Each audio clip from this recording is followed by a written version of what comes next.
Minsan iniisip natin, ang tunay na laban ay nasa labas.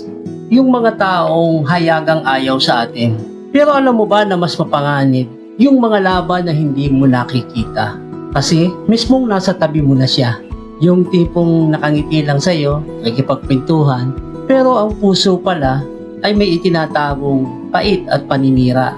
Totoong mahirap makakita ng tunay na kulay ng tao kasi bihasa silang magsuot ng maskara.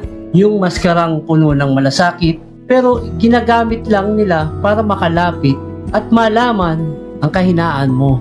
At kapag oras na, yun mismo ang ibabato nila laban sa'yo. Dito pumapasok ang pinakamahalagang leksyon. Hindi lahat ng lumalapit ay kaibigan at hindi rin naman lahat ng lumalayo ay kaaway. Madalas yung mga iniiwasan mo pa, yun pala ang totoo at yung pinagkakatiwalaan mo, siya pala ang pinakamalupit na tatraydor sa'yo.